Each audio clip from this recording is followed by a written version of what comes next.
Suka belanja online? Suka dengar orang teriak, Paket! aku sih suka banget karena praktis ya, kita bisa nyari-nyari sendiri di rumah, nggak usah keluar rumah. Apalagi kan masa pandemi gini ya, bahaya banget kalau kita keluar rumah. Jadi di masa pandemi ini memang terpaksa sebagian dari kita agak lebih banyak belanja online. Jumlah transaksi online di Indonesia sebelum pandemi adalah sekitar 275 juta kali per 3 bulan. Tapi sesudah pandemi angkanya meningkat menjadi 383 juta kali setiap 3 bulannya. Luar biasa ya kenaikannya.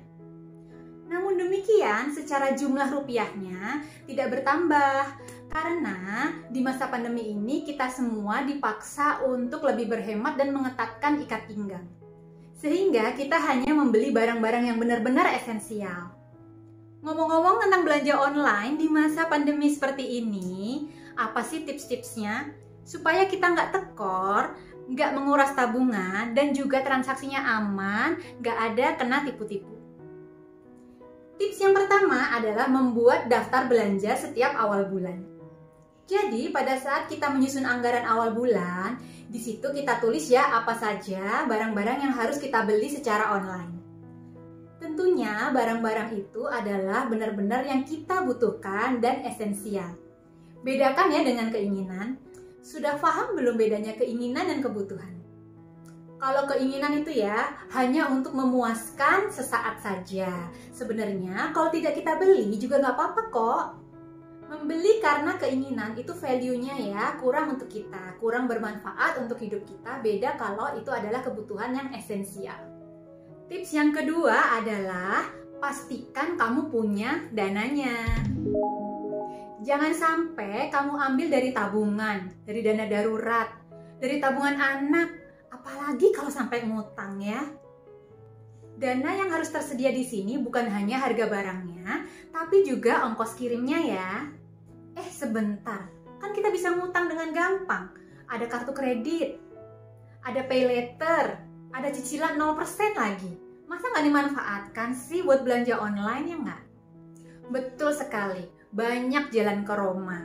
Banyak jalan yang bisa kita tempuh untuk solusi membeli barang itu tanpa harus beli secara cash. Yang penting punya aja dulu barangnya. Mumpung diskon kan, keburu kehabisan. Pokoknya banyak banget deh excuse-nya buat punya barang itu. Jadi apapun caranya pasti kamu tempuh, ya enggak? Mulai sekarang kita rubah kebiasaan menjadi lebih sehat ya. Don't worry guys, sale itu ada terus sepanjang tahun. Bulan depan ada lagi, bulan depan ada lagi. Dan barangnya juga pasti akan restock lagi kok, nggak usah khawatir. Kalau kamu nggak punya uangnya, nggak usah maksain untuk beli. Hanya untuk kepuasan sementara dan hanya untuk bergaya. Kebahagiaan belanja itu hanya sementara loh. Nanti pada akhirnya kamu akan menghadapi yang namanya tagihan. Jadi tunda dulu kalau nggak ada uangnya ya. Tapi gimana dong kalau barang itu benar-benar yang kita butuhin, nggak bisa ditunda lagi? Boleh aja tetap kamu beli menggunakan kartu kredit, pay later, atau cicilan-cicilan ya. Tapi yakinkan lagi nanti di akhir bulan atau di awal bulan berikutnya kamu punya dana untuk melunasi hutang tersebut. Jangan biarkan jadi beban, pusing kan? Tips yang ketiga adalah lakukan survei. Berdasarkan daftar kebutuhan yang sudah kita buat, lakukan survei, kita pilih merek dan tipe apa yang cocok buat kita. Bandingkan dengan merek-merek dan tipe-tipe lainnya. Setelah ditemukan merek dan tipe yang kita inginkan, baru kemudian kita survei toko atau marketplace-nya. Pilihlah toko yang ratingnya tinggi atau feedbacknya bagus, seperti misalnya Star Seller atau Power Merchant. Baca hasil-hasil reviewnya ya, dan pastikan ada garansi, kalau memang itu barang yang bisa diberi garansi. Satu lagi, cek juga apakah ada promo di toko atau marketplace itu. Jangan mudah tergiur harga murah ya. Kadang-kadang harga murah itu justru mencurigakan, jangan-jangan barangnya palsu.